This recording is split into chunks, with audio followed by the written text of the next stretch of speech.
Thank you, Jack and Brian. Channeling Daniel Nemad. Morning, everyone. Today's a big day. I mean, every day's a big day, right? We're here. But today is a very big day, isn't it, Linda and Mike? Yes. And all of you who are here to celebrate this gigantic step they're taking in their lives. Commitment is a big thing. No matter what we commit to, it's a big thing. So let's contemplate a few things.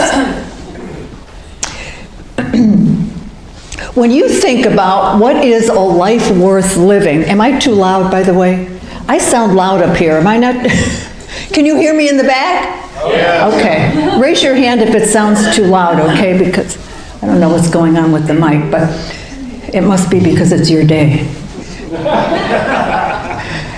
So if you think about what is a life worth living, you know, every day we're creating our lives by the things we think, say, and do. We're creating a life.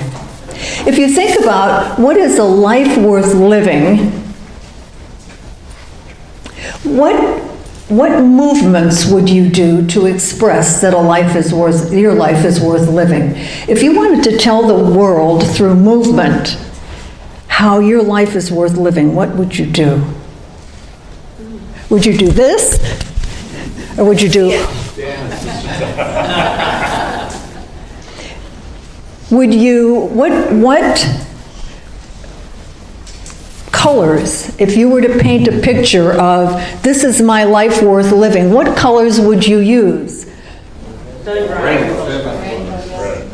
Now you're waking up. And if it were a book, I mean, it's a good metaphor for our lives, isn't it? We're writing a book each day, one page at a time. If it were a book, what would you name it?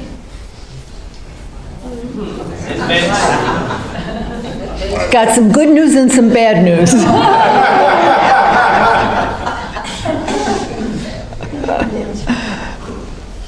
Well, this weekend actually, and especially tomorrow, is a special day because we are celebrating this man's life, who demonstrated a life worth living.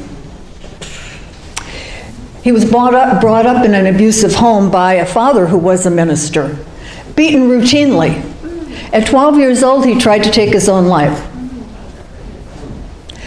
And it's been said that he spent the better part of his life depressed.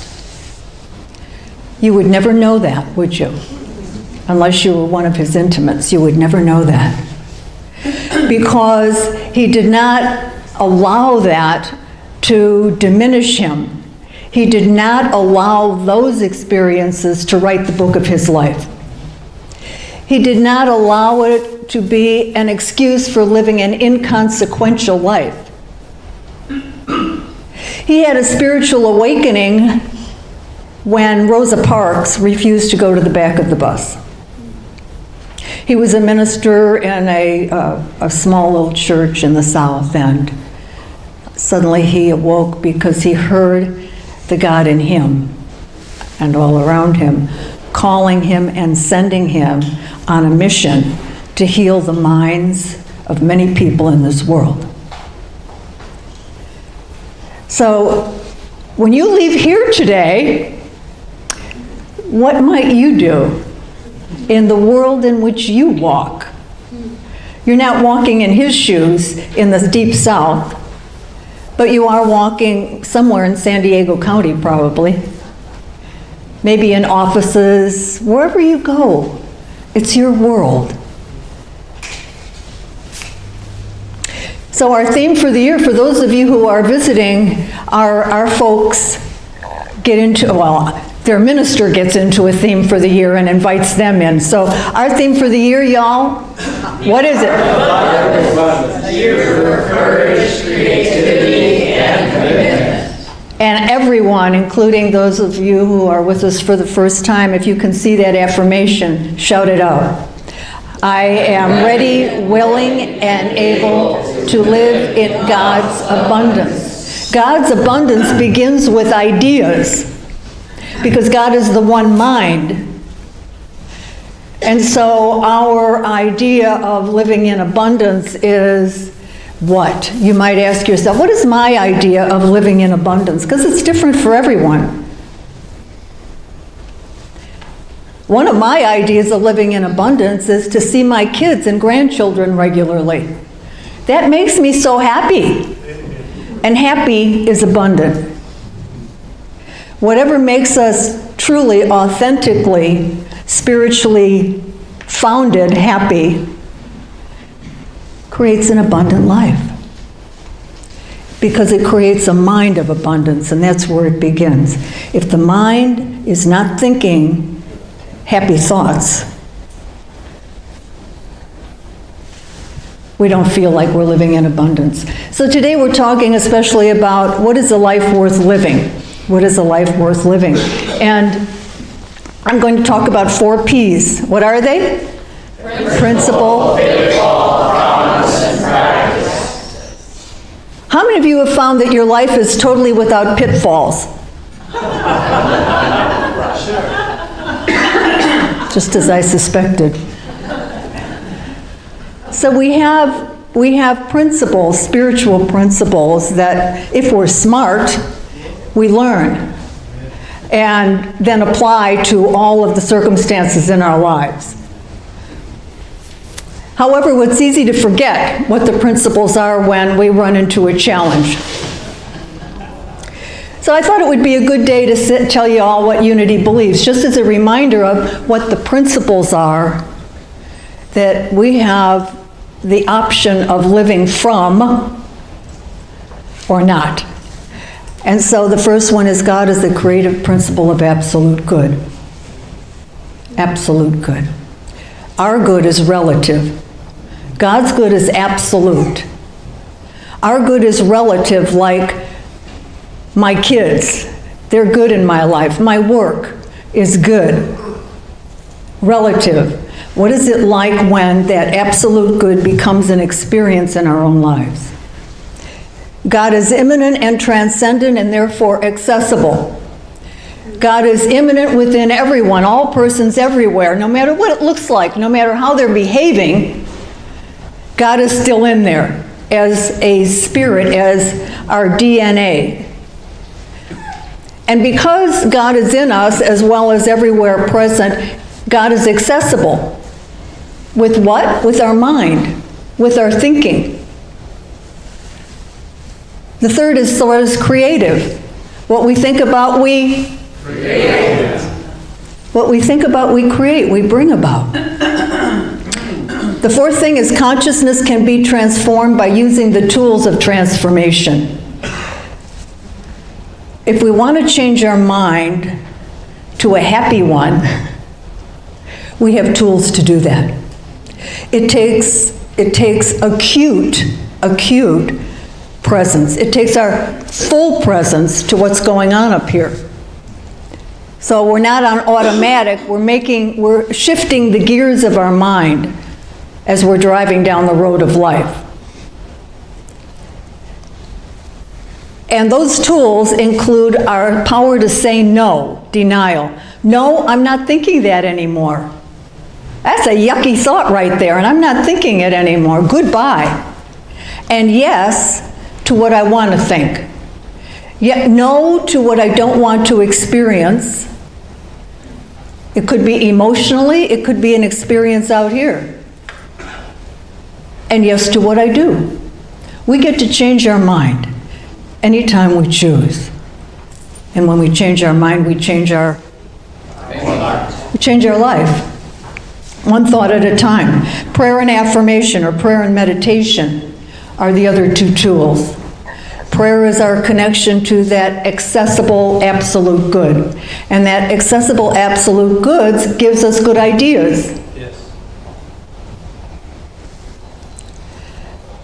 Number 5 is all lives matter. All lives matter. Number 6, women's rights are human rights.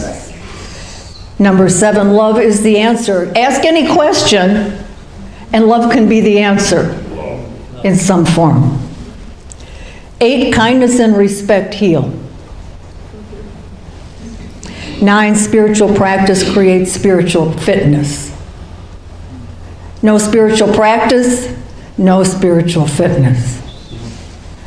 And then what happens is a big bad wave in life comes along and we get toppled over. Right, Mike? Right.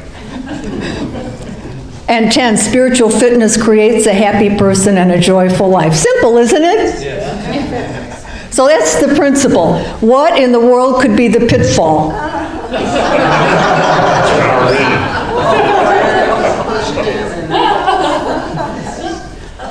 That's what friends are for. Yeah, so life is full of those things that look so good out there but aren't so good. But they always look good. But they could be a trap for some really bad experiences. As a pitfall is our humanness. You know, we tend to get hooked by what's going on out here. What has gone on out here, what we anticipate might go on out here. What's the worst case scenario? Let me think about that.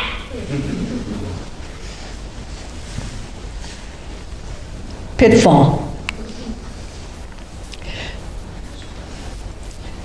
So I love what Paul said as part of the pitfall.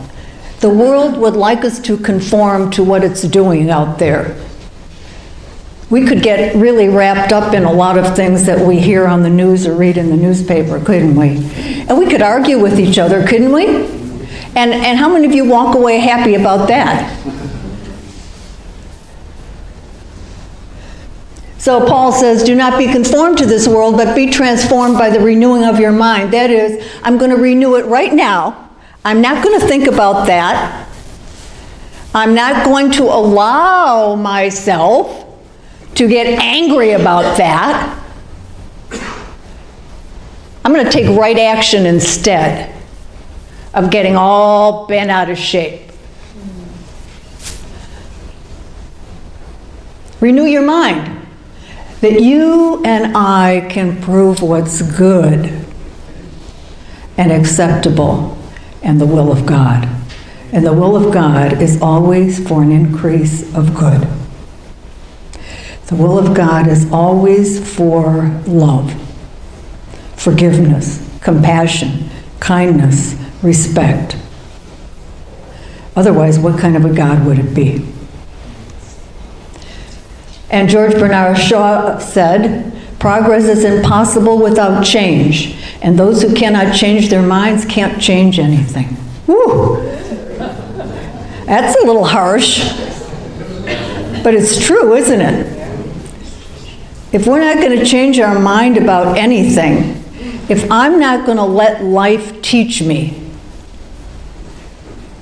I'm not going to be a happy person.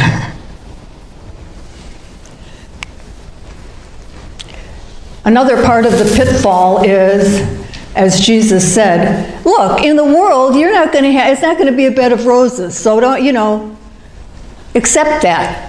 Accept that you're going to have challenges on the road, because without challenges, you wouldn't grow.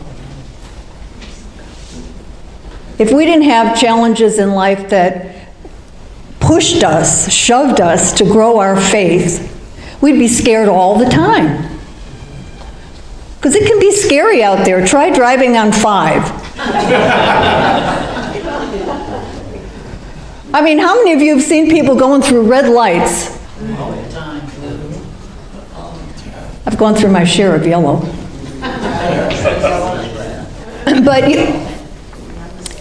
But Jesus said, in the world you have tribulation, but be of good cheer. Not just, oh God, this is awful. Be of good cheer. Because there's something in each of us, all of us, that can overcome internally first whatever's going on out there. We recover first in here by calling on that divine presence in here. We don't recover by trying to fix what's out there first. I've tried that one. Has anyone else? If only my ex-husband would have done it my way,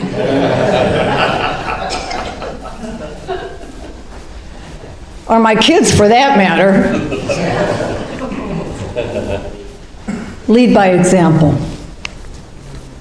So the promise, again, Jesus, not only did he say, I've overcome the world, or I'm the presence in you that can overcome whatever's going on out there. The promise was, when you're tired of it all, stressed out, pray. Pray. When things feel like a burden, pray. Get back connected with the divine in you and all around you and in everyone else. You know what we have to do when we don't like someone else, don't you? We don't like what they're doing? You don't know? You got to pray for them. Pray for them. Not to do it your way, but just pray that God bless them.